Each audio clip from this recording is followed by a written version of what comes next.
Hey, buddy. Look at that big smile. Yeah. Hi, Nels. We'll take you in just a sec. Precious.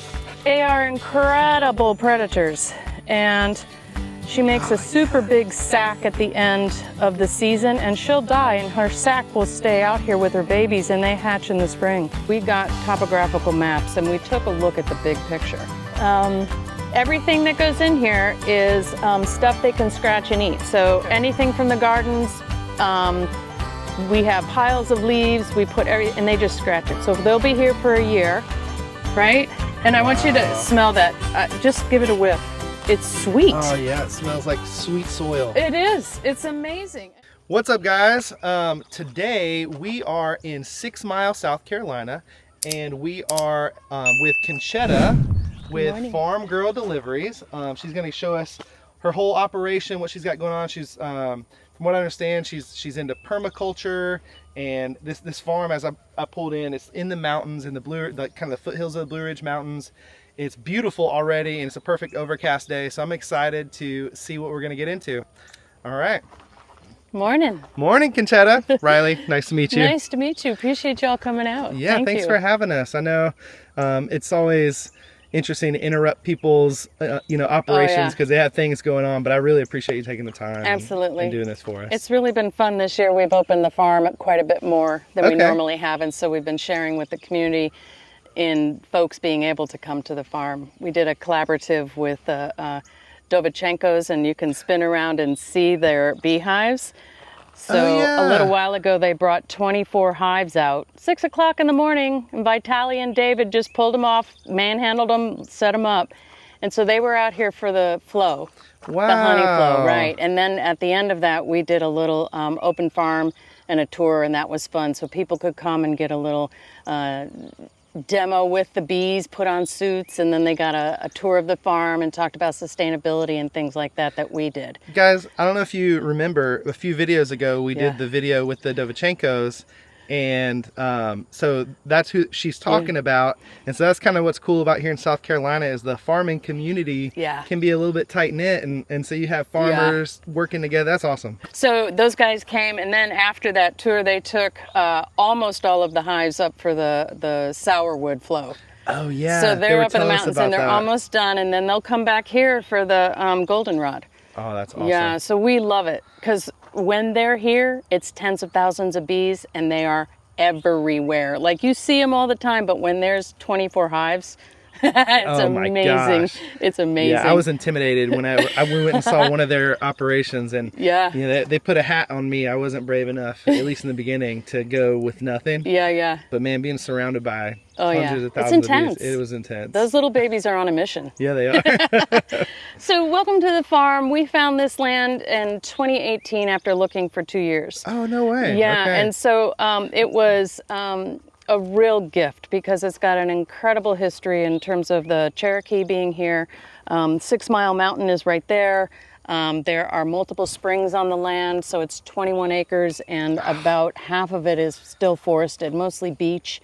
And so we're able to kind of really focus on a bigger picture of conservation here. Sure. And we've partnered with the Natural Resources Conservation Service, and Brian Stoddard has been an amazing partner with us to get a lot of things done, not only just supporting the wildlife and getting rid of the invasives over time, which has been our focus, but to support us kind of structurally. And we'll go by and we'll see the tunnel, the high tunnel, and you're standing right next to 800 linear feet of water line that we did not have before, that I put in by myself. Under here? Mm-hmm. Oh, wow. Oh, my goodness. In order to enable us to have some water from a main source, I was able to extend it, and it's just really changed the way that we maintain, and just in time for the weather to be dry. Oh, my gosh. So, but I did want to say a little something about permaculture before we get started. Sure. Is that when we bought this land, we got topographical maps, and we took a look at the big picture.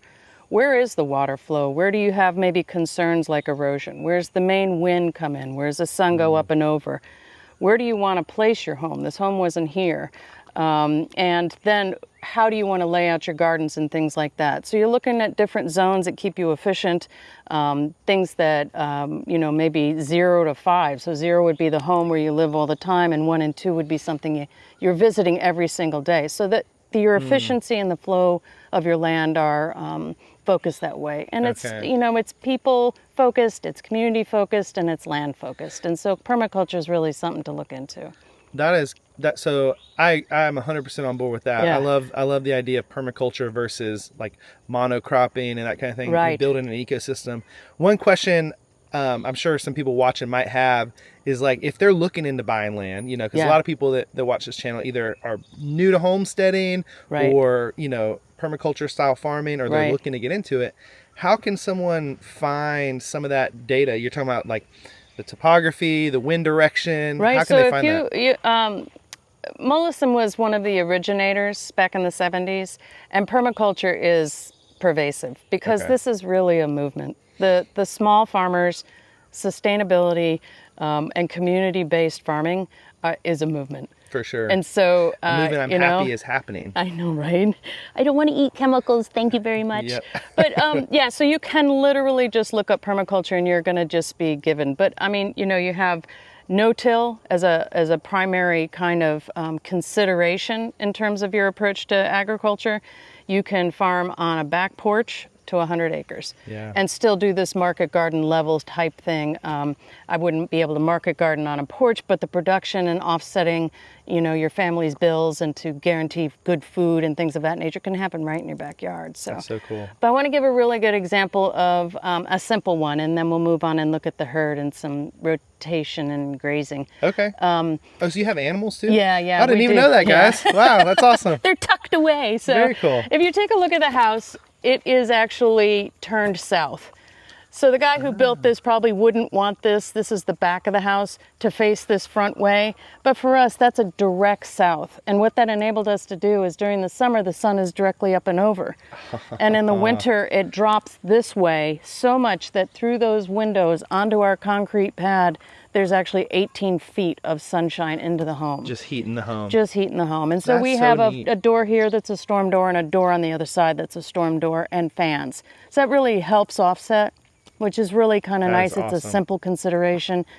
You know, it doesn't have to face the road. Do you know what I mean? Yeah, in that, those everybody kinds of- acts like a house has to face one way. Yeah, yeah. So the other thing would be just kind of the water flow is so huge. How do you use water as a resource? It's you know, saving it in the land and slowing it and spreading it and sinking it is just a primary concept of or an excellent example of permaculture. Okay. So normally the rain hits the roof, hits these gutters, downspouts, hits the ditch, takes off, and we channel it away from our land.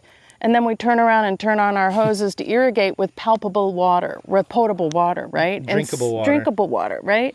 So we've channeled all these downspouts into areas that naturally flow down and away, and then water loving like elderberry, which is a native, is just right along there. And so it's sunk, the water is sunk, it's spread, Yeah. it's in the water, and that just, you know, I want to allows talk us to you to about that do elderberry that. later, but we'll save that for later. Yeah, so it's just an excellent example of what you can do with permaculture in terms of just your planning and your awareness of your land and how you work together. So when we first arrived and all the invasives were here, we've rotated out the invasives to things that produce a yield for us.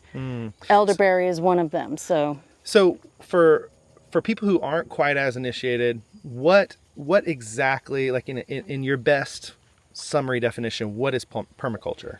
permanent agriculture. Okay. Yeah. So this means People care, land care, community Okay. care. So like stewarding what is most natural for the land, Yeah. and not necessarily trying to cultivate the land to do something. Yeah, mimicking nature, okay. keeping the soil covered, lots of conceptual design principles, and unfortunately, I'm not super articulate with things of that nature because I dig a $5 hole for a 50-cent plant. That's my forte, I love it. But you can look that kind of stuff up and really get a lot of the basics and planting margins, things of that nature. There's just a lot of principles that allow you to kind of reconsider how you're approaching what it is that you do when you're growing produce and healing the land. So. Very cool. Yeah, so I want to show you, this is the old land where when we pulled up, this pad was connected to a small shack with about 3 feet worth of English ivy on it. Oh, wow. This was 4-wheel drive,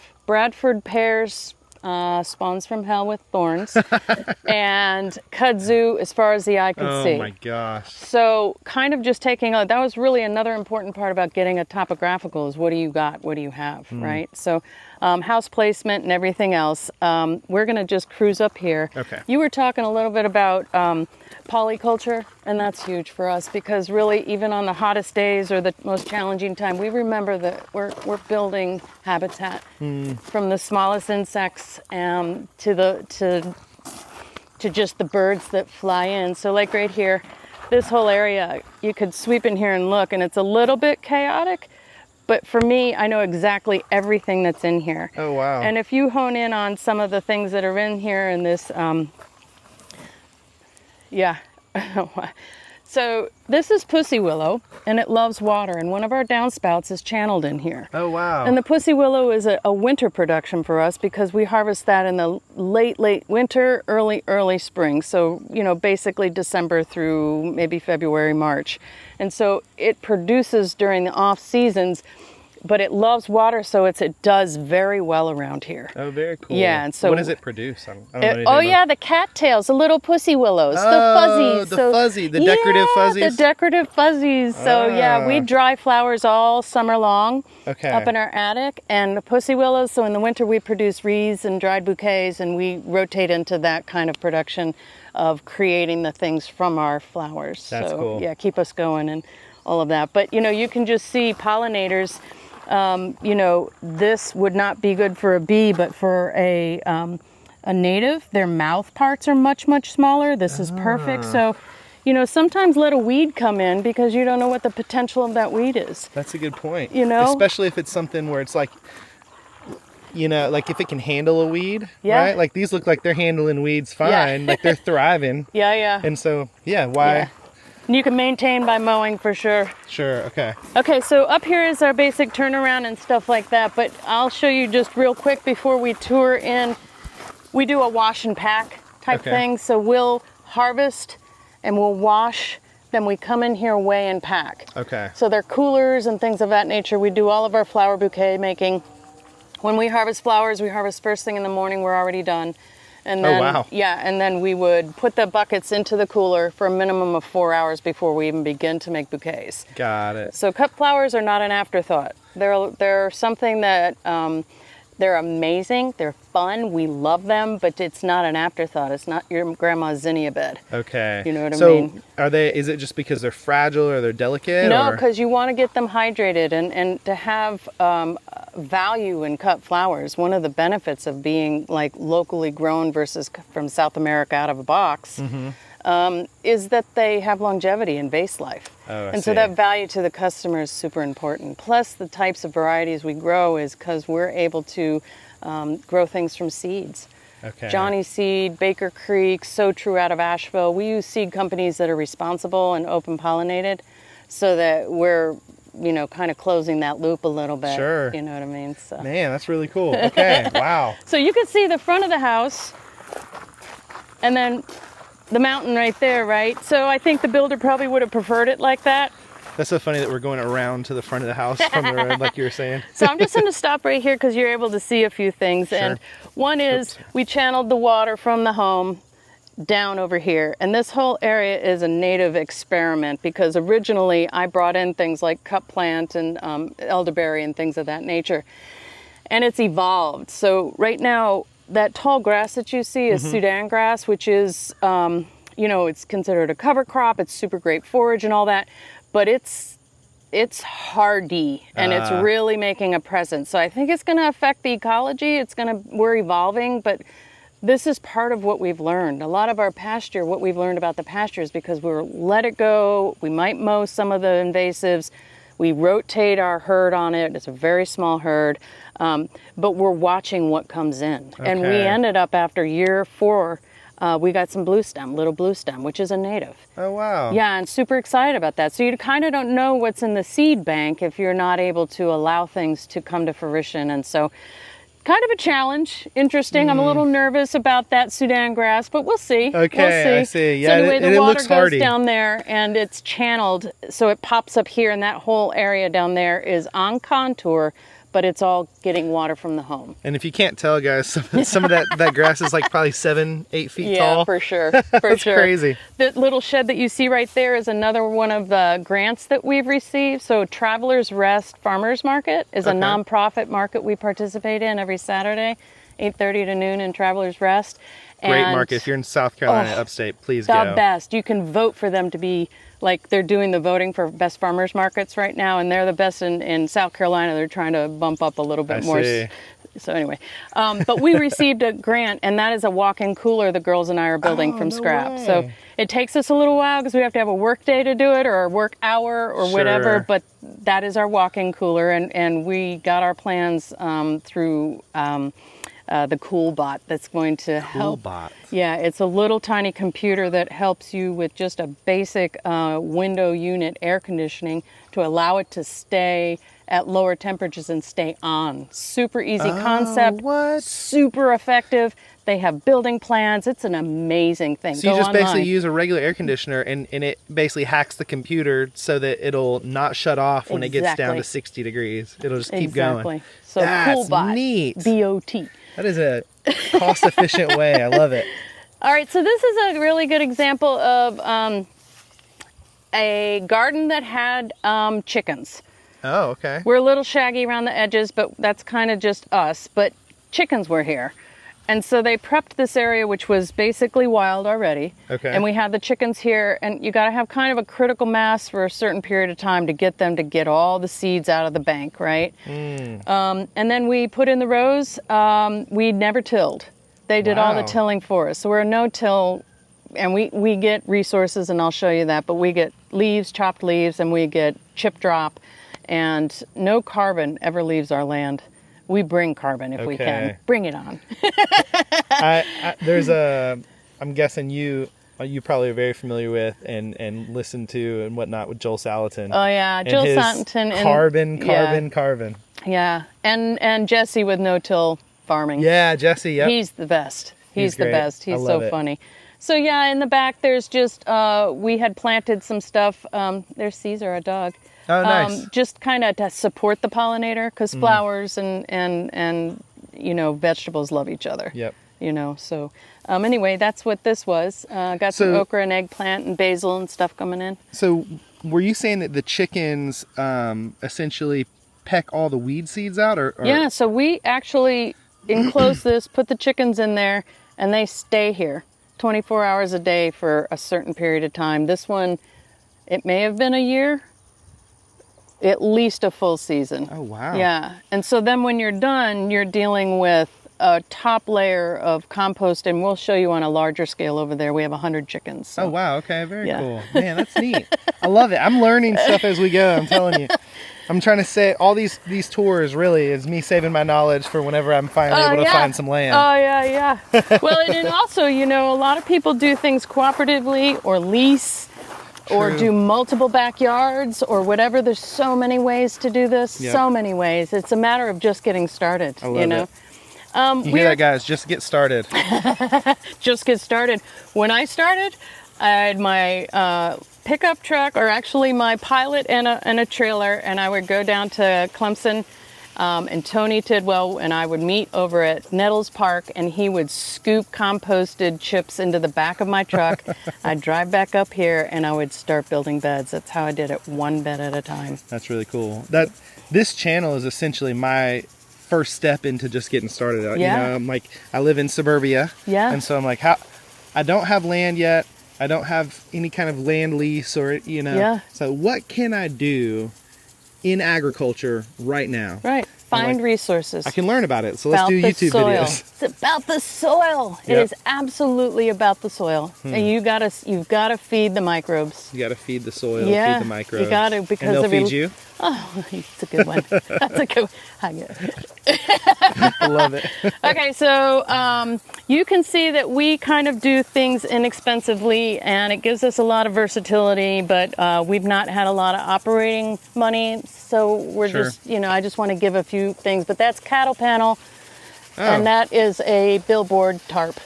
Oh, wow. And zip ties. So then you get your 2x4s and you frame it out, and this thing's housed bunnies, and it's housed chicks, and then I put my pullets in there so they can see the big hens and they start to integrate and meet each other, and then I can put them into the bigger cow, because chickens aren't, they're pecking order. Yeah. So one question I have for you is, so if you bought this in 2018 and kind of got started then, how did you go about learning all that you know with permaculture, regenerative agriculture, how, like, what things go well together, when you should start things, what you should put together, keep separate? How do you learn all that? I think it's just the passion and open-mindedness of knowing this is where I belong. Okay. Right? And that the mission is greater than me. And so healing was huge, and building habitat was huge. But also, like, that whole story about that, like, one peanut at a time, literally taking the soil with a shovel from the back of my trailer and building a bed. And I knew I didn't want to till. Yeah. I knew that concept was out there. I wanted to try it because this land was overwhelming with I mean, you can imagine, right? Yeah. So, I mean, it was a borrowed brush mower, get the fescue and the weeds down, and then building the bed. And it just was a little bit at the time. And I think one of the biggest things is starting your own seeds. To be able to afford to plant at any kind of production level, you have to grow your own seeds. Interesting. And so Why seeds, is that? because you have access to such a variety of seeds. And you can try heirlooms, you can do seeds that do well in your area, and you're not limited to things like Lowe's to do that for you, right? And especially in cut flowers, they don't sell cut flowers. Things that are longer stemmed or better for production, things of that nature. You have a lot more control. Interesting. Okay, very cool. Yeah. So let's go over here. Yeah. And we could step up to this fence real quick. So this was that Caesar. Can I go say hey to Caesar? Absolutely. Hello, Caesar. Hi. Hey, buddy.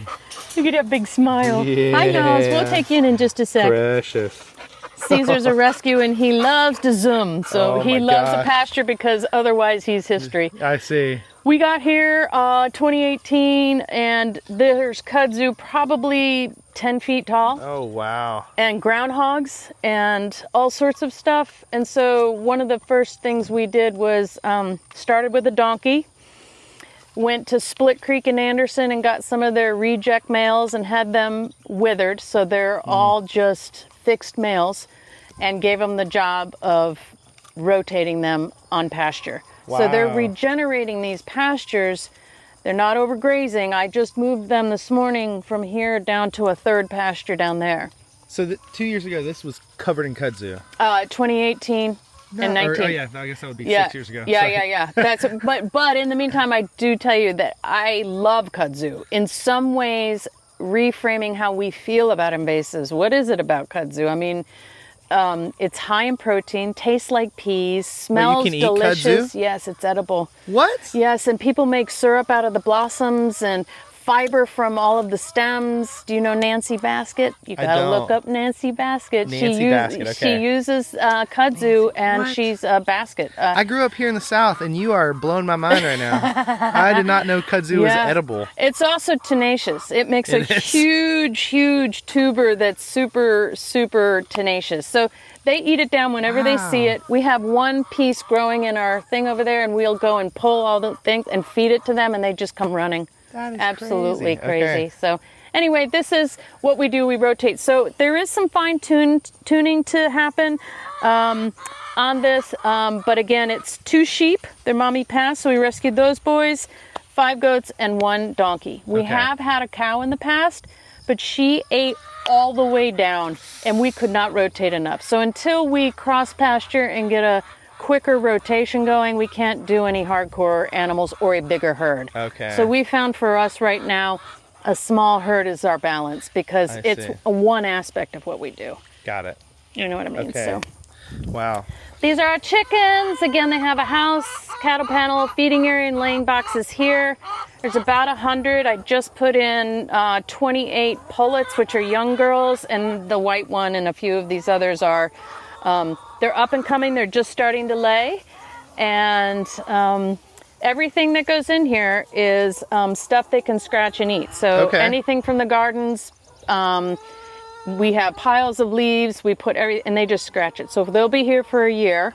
And I want to walk you down here and share something super exciting, and then we'll move on to meet Rose and Lillian. Okay. But anyway, these are my girls. Hey, ladies. That is a cozy looking chicken pen here. Man, they got shade, they got options. Yeah.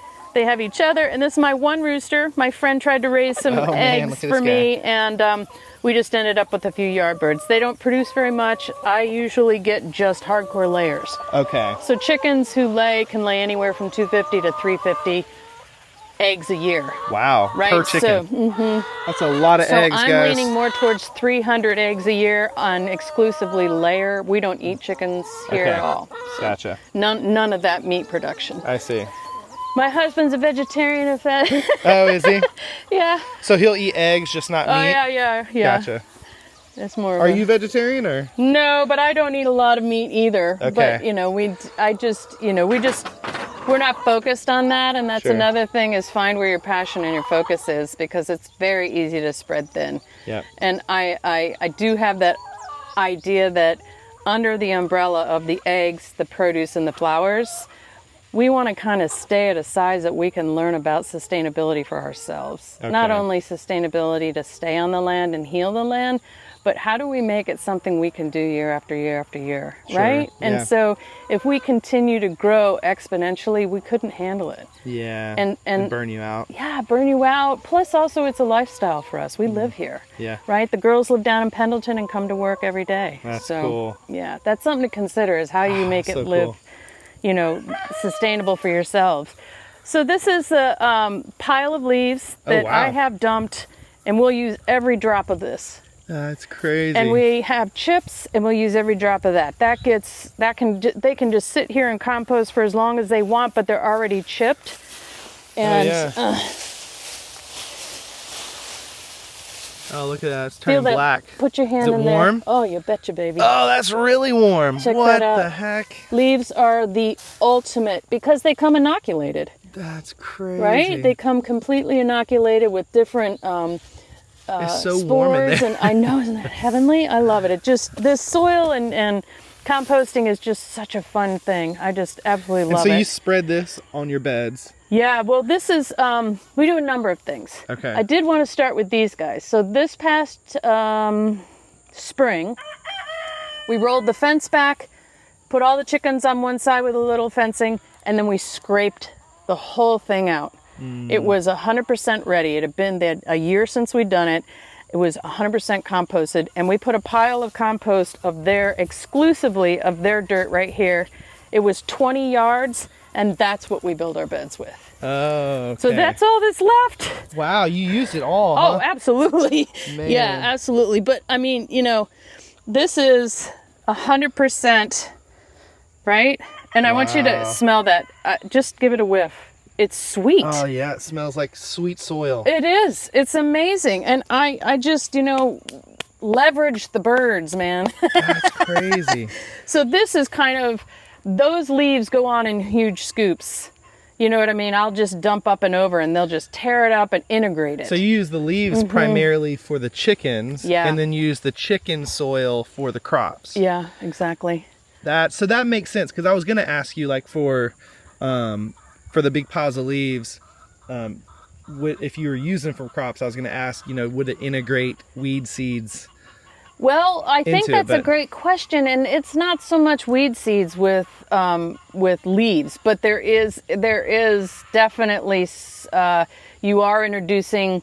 I'd say we introduced nut sedge, which is kind of a nightmare. Okay. But it's hard to tell where that's come from. But we turn our beds over so much, and you can put the chips in the path, and as those compost down, you can top dress with that.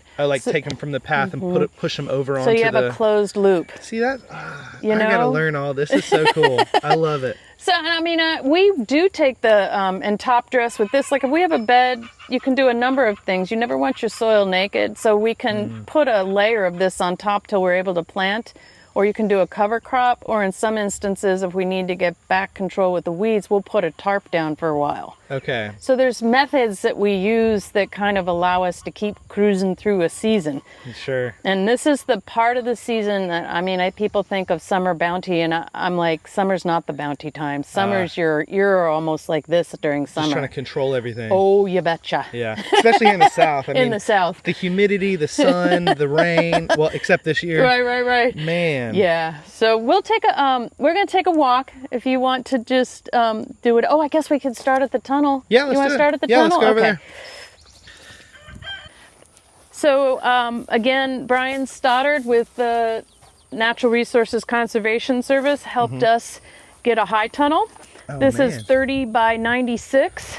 This is nice. And we had some help building it. Took a whole week. We were sick as dogs. That was back like in November. Oh, really? But we Is this have eucalyptus? experimented with what does well and what doesn't do well. And one of the things it does is it allows things to grow really tall. And for flowers, some flowers, like we probably won't do snapdragons again. The stems were super tall, which you want tall, but they were super thin. But eucalyptus. Yeah. It's right on the line of being cold hardy. We're moving from zone 7B to 8. Okay. Just because of climate change. And so this 2 seasons ago didn't winter over out there. And having it in here, it'll winter over. Wow. Now, I don't know much about eucalyptus. Is it a perennial or This is, you have to plant every year, or will it just continue? well, that's the cold hardy part. Like Okay. it'll stay and keep growing, right? Okay. If it's in its zone. And zone's Oh, super wow. important because this isn't cold hardy. Okay. But you can get it to winter over if you can protect it. And if it does winter over, then it'll just continue on right on into the next year. That's Yes. cool. Okay, Yeah. very nice.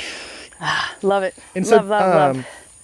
tell us a little bit more, if you don't mind, about the grant program you were talking about. So the Natural Resource Conservation Service has an EQIP grant, Okay. which is focused on farmers being able to handle or be supported with erosion, and helps a lot with like the cattle or grazing, putting out pad areas and watering troughs in a sustainable way that reduces erosion. But they also kind of, and I'm not sure what EQIP stands for. Okay, sure. But you can go to the Some site. government Yeah. kind of thing, yeah. But for us, it was supporting us as farmers. So beginning farmers, women in farming, we got the support we needed. We're already sort of ahead on some of the erosion things because of the way that we farm. Sure. So we don't overgraze. That's not an issue with us. So what's next? We needed support in continuing to do this agricultural thing as a small farm. So a tunnel. This is nice. This allows us on either end to extend our season, and really just giving us support for a water line. We did all the work, but getting that money support, we up the money on front end, then they reimburse us. Oh, wow. We have established an acre of native flowers. It's a meadow with a focus on, the host plants for wasps, because they're the best predators. We really like the wasps, so we've got a native meadow out there, and we got all the seed through the grant. Oh, wow. So, work with your conservation agent, the field agent, and you should have a partnership about how to preserve and continue to conserve your land. That is so cool. And Yeah. Are those types of grants, are they challenging to get, or are they? Well, I will just as an aside, it took me 3 years, but because the field agent, he was an older gentleman and didn't really understand what we were doing here, and didn't really kind of see the vision.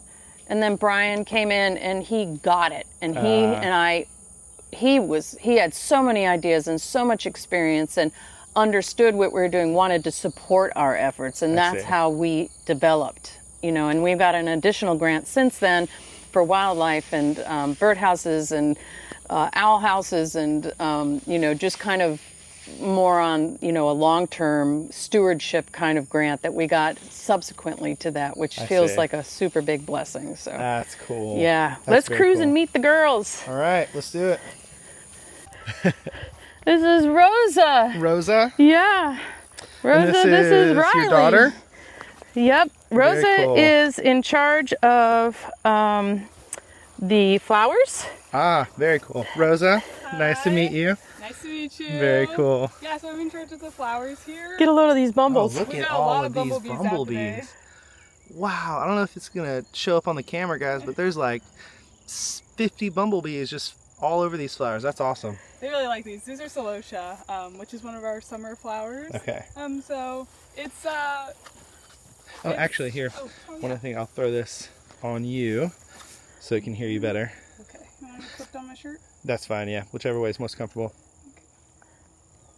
Is that There one? you go. Yeah, it's perfect. Okay. Yeah, so we're in summer right now. We're doing summer flowers. We grow very seasonally, based on the weather, what works around here. As you can tell, we have hot summers, so we got our stuff that works out. But yeah, this is celosia, and it's a very variable plant. So this is celosia. Oh, this is okay. Celosia, all that right there. And then also, I don't know if you can see it over there, those ones that are bright and tall. Yeah. That's a different variety. So Same plant, different varieties? same That's different varieties. quite a range. Wow. Yeah, so we look for a lot of diversity in our bouquets. We're trying to do like bright, colorful, diverse bouquets and stuff like that. So that's one way we do it. Very cool. Yeah, and actually right now, if you want me to show you what I was doing. Yeah, sure. So this is another plant we grow. This is Gomphrena. You might also know it as globe amaranth. Okay. It's very dry on the flower head, if you want to touch it. Oh, yeah, it is. It's Like not stiff. Yeah, it's like stiff. So it actually dries really well. So that's what I was doing. I was harvesting to dry it. So instead of putting it into a bucket of water, I put it into just a bundle. Just let it sit there and dry out? And we'll hang it and dry it out. That's cool. And that's another thing, lots of colors. That's purple. That one's my favorite. That's a nice color purple too. Yes, that's a great purple. Wow. We got white, all sorts of different colors. That is awesome. Now, so you're in charge of this whole section over here? So the flowers are like up to there and all the way down, and that's sort of my domain. Okay. Yeah, and it's all of our flowers. Like the vegetables, we go to different places. We go to like markets. We go to We have subscriptions. subscription deliveries. Which Oh, are nice. direct to people, and they can subscribe for whatever amount of time, and then they get a weekly bouquet. Do you guys personally deliver or? Every Tuesday. Yes. Oh, wow. Farm Girl Deliveries. That's true. Yeah, I should have connected the dots there. That makes sense. Yeah, and then we also have our winter stuff, like with the dried Gomphrena. We make wreaths and bouquets out of the dried stuff. That's so cool. Now, so flowers, I haven't done a ton with flowers. Sure. So I guess like one question I have is, what's different about growing and harvesting and managing a flower garden like this versus a vegetable garden or crops? Sure, yeah. Well, they have different grow times. Okay. So like, and different speeds at which they grow. So Got it. I have like slightly different seasons than the vegetables.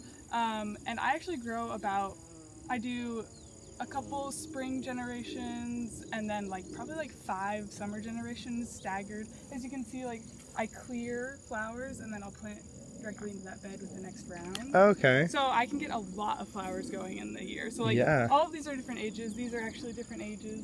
And so something about flowers is you can really get them going. Sure. And they're very productive. And then once they're here, they stay. And then I think also like the processing. Like we harvest and then the next day we make bouquets and move them out. And we harvest, the next day we make bouquets and move them out. So it's like a staggered. Yes, and our vegetables are equally as fresh, but we have to process them differently. So it's wash and pack versus we do a bouquet making day. I see. So I make a lot of bouquets throughout the season, whereas my sister who does vegetables will be washing and packing and doing CSA boxes and stuff. Got it. Okay. Now, when I look down, like I'm seeing, there's like these stems and whatnot. And I know she was talking about doing no-till. Yes. One question I have is when you plant this row again, do you pull those up?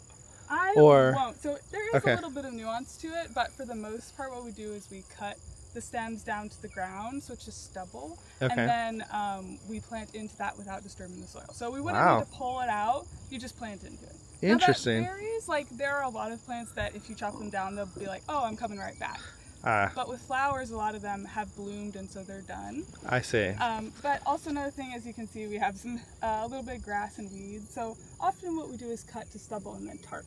So I see. we lay the tarps down. These are old billboards. They make Nice. it hot and dry, and they kill the weeds, and then we'll plant into it. I see. Okay, so that way you're essentially preserving all of this to recompost and decay back into the soil. Yes. And then just killing weed seeds and planting it back. Yes. Okay, very cool. That makes sense. That goes with kind of, I'm connecting the dots here. Yes, everything's very connected around here. Okay, Sure. that's so cool. Feed the soil. Feed the as soil. the roots compost, because the roots of the plant will produce carbohydrates at their tips to attract the mycelium. And then that connection creates a community and a food bank for all of the microbes that are in the soil. So you feed the soil. That's so cool. One thing that comes up, I don't know if you might have an opinion on this or not, but just to put this out there is like, so we have so much hatred towards weeds nowadays. It's kind of ingrained. Do you have any an opinion? Why do you think that is? Like why are we all taught to hate weeds versus manage them well? I can answer that if you want. Yeah. So I feel like there's almost a misunderstanding in growing things of cleanliness being a healthy garden, but actually diversity and soil being occupied is really the way to have a healthy garden. So bare soil being occupied. bare Okay. soil is actually unhealthy. So Interesting. covered Okay. soil is healthy. Like my mom said, it's getting fed. The plants are taking the sun, turning it into carbon and putting it into the soil for the soil life. It's that prevents erosion as well. So covered soil is actually better, and so and diversity is also better. So I think there's just people might see a clean lawn or no weeds and think that's a good ecosystem, but it's actually the other way around. You want a lot of diversity, a lot of covered soil, and I think that's the basis of the mindset. And it goes from there. Yeah. So we do have weeds, and it's not like we're celebrating them, but when you tarp them, they compost down. We keep the pathways weed-eated. We pull. It will compete with young plants, but you just gotta go with the flow a little. Just using it as a tool, and kind of where they need to be mitigated, you mitigate them, Sure. and then where they don't need to be mitigated, you let them do their thing. Yeah, and this is really a great way for example, just talking about mitigation. That's actually a large part of how we manage things on an organically managed farm. So since we don't use pesticides, herbicides, fungicides like that, mitigation is really the name of the game. Okay. So if you get a plant that has... It's not elimination, it's mitigation. Not elimination. Yes, exactly. If you have a plant that has a couple leaf spots and you see it's getting a little ugly around the edges, it's gonna stay. You're not gonna spray it, you're not gonna carpet bomb. If you see some aphids, a week later there's gonna be ladybugs and things eating them. So if you see something that died really suddenly, you clear that out. It's just a game of knowing what. It's it's I don't want that. Whatever that had that, I don't want to spread. I'll clear that one out. But you don't have to go full turbo mode on everything. So okay. It's a lot of mitigation around here. Yeah. Well, it seems to be working really well because this garden is thriving. This thing is full of life. Everywhere you look, there's insects, there's pollinators, there's flowers, there's weeds, there's everything's just growing. It looks great. Thank you. Awesome. Any other things that you think would be good to share about the flower garden or about what you do here? Well, I do feel like a way that managing the flowers also is really rewarding is that we bring in a lot of, like you said, insects. And that benefits our vegetable gardens. So we do interplant flowers in our vegetable gardens, and we also have our wild areas. But then also this huge flower garden is a bank of them as well. Yeah. So it's actually really nice. In some ways, I say what I'm actually doing is farming wasps. So I see. Every new wasp I see is a really great. Wasps are great predators. Do you ever get stung? I've never been stung by a wasp. Most of them do not sting. Most of them don't have stingers. Oh, I didn't know that. Okay. Yeah, so most wasps are solitary. So if you think of a yellow jacket, it's living with its group in the ground, and they try and protect their nest, so they do sting. Most wasps just live alone and just go around, and what they actually do is collect bugs for their babies, and they hold them away in a stick or the ground or whatever, and they don't have the ability to sting. I didn't know that. Yeah, so that's not true of all. They're little introverts. Yeah, they're little introverts. They're I see. They have Japanese beetles, pests, things like that. So it's great to see them out here. It's actually, when it's a little cloudy, we have fewer wasps. But if the sun came out for a few hours, we'd have. You'd probably see them. Very cool. So that's a really fun part of doing the flower garden for me. Awesome. Well, thank you so much, Rosa. I appreciate it. Yeah. Oh, do you want to see the garden spider? The garden spider? We have a garden spider. Is it one of the banana-looking yellows? It's the writing spider, yeah. I'll look at them. You will? Yeah. Okay, it'll take us a second to get there. Are you sure you have time? That's fine, as long as you have time. I do. So Okay. here, let's go down here, and then we'll cruise. We'll kind of go fast. So this is so much fun. This is amaranth. We have a couple different kinds of amaranth, which is an ancient grain. Oh, so, this is the amaranth grain. Yep, it's grain. No and this is way. hibiscus. It's a type of hibiscus that's burgundy we use for greens. That's Where's our writing awesome. spider? All the way down? It's all the way down. Okay, Oh here my we go. gosh. We're going through. As long as I don't walk through him. No, you're good. You're gonna be amazed. It's such a treat to see this guy. We got new zinnias coming in, but we have to cover them at night because the deer love them. Really? Oh yeah. Okay, so we'll go in here. And we know she's here, so we just... Oh, is she on the other side? Let's see, hang on a second. Do I need to turn around? I think she's... Isn't she on that side, Bo?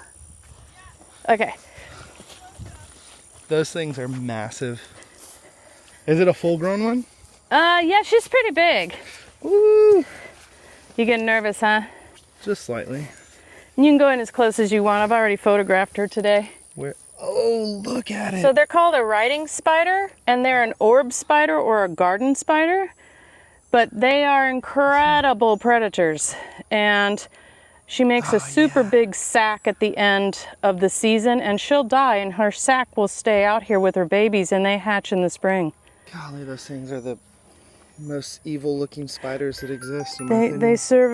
serve a purpose for sure, but boy, oh boy, that's intense. Look at that thing. She looks like she could catch a butterfly. She looks like she could kill me. A small bird. Okay, so we're good. Thanks so much. I just wanted to share that with you. I appreciate it. Watch yourself in here Yep. as you walk. That's Chips funny. on paths, cut down things, so you can sort of see the succession of how we do things when we're on top of it. This just got cleared, and then it'll get stringed and something else will get put in right away. We try not to leave it bare too terribly long. Okay. A question. So you said you have 20-something acres here, right? 21. 21 acres. How many acres roughly are cultivated? Maybe a half. Half an acre? Okay. And then what would you say, rough estimate, on a half acre is like you're able to generate in revenue versus profit? Oh, I'd say we're kicking up towards 50. Okay. Yeah. Revenue? And, Okay. And so for us, because we're starting, we put everything back in besides salaries. Sure. We, have had some investments. We did buy a tractor. Oh, nice. Yeah, and we are buying a van. So this car is barely making it, and so I've been towing the trailer. Oh my But on gosh. days that I deliver, it's not big enough anymore. Yep. I hear you. So at that point, when you're reinvesting, you can write things off and you can kind of kick in that balance. Sure. So find you're- a good bookkeeper if you're not doing your own books, but find a good CPA who understands agriculture and How to help you not Yeah. get taxed out the wazoo and let you reinvest back into your business. Exactly. Especially in the beginning. Yeah. So, okay. So you're making enough money to actually pour things back into the business, but And you're to not support necessarily... the girls. Right now we set at a salary goal. And we are still, I don't know how much to divulge or not divulge. I'm That is sort of ignorant completely right up there. to you. But they're still in this second year. They went away for 2 years. So we started the business. They went away for 2 years, and I just kind of held it in place, and then they came back. So last year was their first year. This is their second year. I see. So we've really partnered and honed in and grown. But again, we're just going to be sustainable under what we do and try to do that as best we can. And I can tell you we got a lot of work to do to be kind of where we want personally, right? Sure. But they're hired as subcontractors. Oh, okay. It's like So- 1099. Yeah, so Yep. they get a 1099 at the end of the year. So the first year, we set enough goals so that they could live on it. The second year, that's they were awesome. able to get a place to live.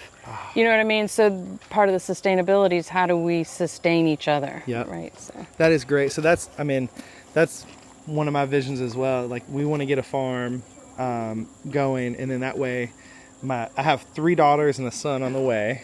Wow! Oh, Yeah. Riley, congratulations, Thank Mazel you. tov. Thank you. Yeah, so we have our hands full, Oh, but yeah.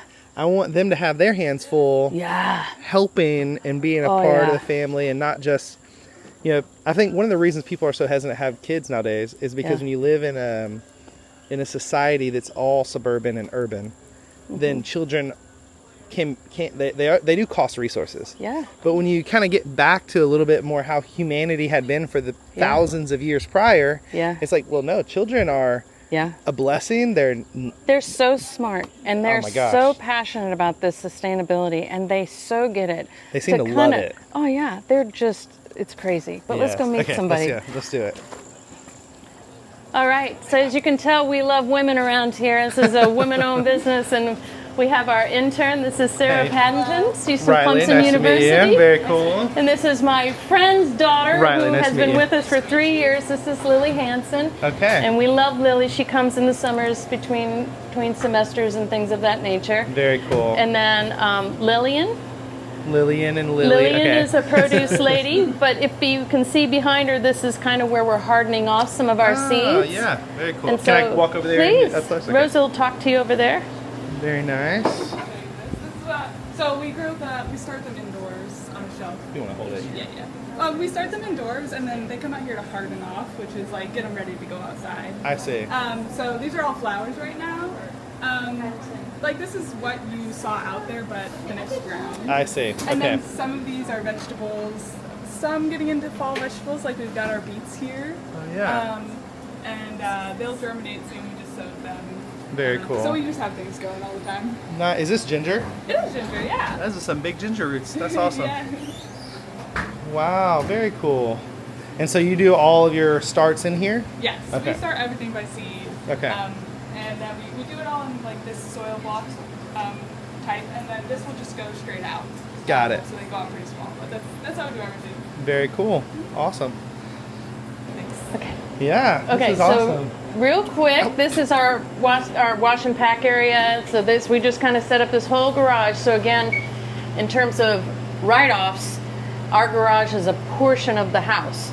So this part can be written off. So the utilities, it's a proportion of a portion of the utilities, Oh, right? yeah. The water and electricity. And then this whole thing is converted to the business. So this is the business's space. Very cool. Yeah, absolutely. So Lillian is about ready to do some seed starting, or direct sowing some I see. stuff. So, Lily, do you guys want to say hi real quick before Riley leaves? And guys, they didn't just change shirts, they're twins.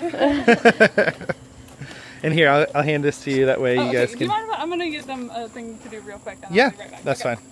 Do you have any more questions or anything? Let's see. One question I have for both of you guys is what advice would you have for someone who's in the very early stages? Maybe they're looking for land and they having a tough time there, or they just found land and they don't know where to start. What would you say is like, hey, here's what I would suggest is step one? Our step one was putting soil down. Okay. I would also say access to water. Access to water. Yeah, you're gonna want water. So when we first got here, the first thing we did was purchase some compost and lay it down. In the beginning, we did the lasagna method where you put like hay or organic matter down on the soil, so that we could start building up what is our most important resource, which is soil. Okay. So that's where we started. I think if you are new to gardening, I would say like find a couple people who you really like their vibe and learn from them. So we learned from Lisa Ziegler, from Florette, just some sustainability books, some permaculture books. Just like read a couple so you feel like you've got a scope of knowledge. Very cool. And then you can learn the details yourself, Yep, as you trial and error it. Trial and error it. Have you found from you guys' experience, at least here in this local area, I know everyone's area is going to be different, but how willing are other farmers to help new farmers kind of learn things or answer questions? Are most people more standoffish? Are people usually willing? What would you think? No. Well, we're in a flower co-op. So for me, they're flower farmers, and they're like, we meet a couple times a year, and they like to share knowledge. And that kind of thing. A great place is farmers markets, like Sure. meet a couple friends. I think farmers really like to talk to each other about, how's the weather going, why are your cucumbers not making cucumbers, that kind of thing. Okay. So we've been very welcomed in that way, yeah. Very cool. Any other last thoughts about, the people watching? They're, like I said, they're going to be most likely in the beginning stages. You might have a couple veterans that might stumble upon the channel and gain some things, but any inspirational thoughts for anybody out there? Or I have something if you want it. My thing is, I always feel like, especially if you're younger, you're on Instagram, you're looking at things, a lot of people insist there's a right way to grow things. There is no right way to grow things. If you can get it to grow, that's the right way. Okay. You're just, whatever works for you, you figure it out. If you're doing it completely different than someone down the road and it's still working, it's the right way. So just don't get caught up in feeling like there's only one way to the do it. Instagram hype, the fakeness, Yes. No, that's really good advice, because let's be honest, you look at Instagram farming and everything is pristinely manicured. They only take pictures of the parts of the garden that have zero weeds. Yes, exactly. Or it's up close on one flower and you can't see anything else. So that's really good advice. I appreciate that. Yeah, we've got a little plot of vegetables just at our house. Do you? And we don't take care of it at all. It looks terrible. And we just got it's really small. We just got 7 tomatoes out of it. See, there you go. You just need, I would just say for produce, I would just say water is important. You don't want you need to put your garden near water access, just like a hose. And then just make sure you're watering enough. And if it can get full sun or part not full shade from there, then just let nature do its thing. You can take care of it as much as you want to make it pretty, and research things. But plants want to grow. They want to do their thing. So they'll if you get them water, they'll grow. I love it. Very cool. Well, how can people find you guys if somebody wanted to order something from you guys or come say hello? What would you suggest directing people towards? farmgirldeliveries.com. Okay. Yeah, and we twice a year we open up our CSA, and we do have egg subscriptions as well as bouquet subscriptions, and those are on there, and things open and close based on availability. Okay. But we have a newsletter, and it's so much fun. Rosa writes a newsletter, and it's just farm happenings. It's where we're going to be. It's just all sorts of little accolades about the farm. We've done insects. We've done how we do our dried flowers. It's just a lot of fun to plug in, and all you have to do is give us your email address. Okay, very cool. Yeah. Well, guys, you hear that, farmgirldeliveries.com. I'll link everything down below, so that way it's easy to find. And I really do appreciate you guys willing to take the time on a busy day and show me around. And hopefully the viewers got something great from it. And we appreciate it. Thanks. Until next time, guys. Thanks so much. Bye. Bye.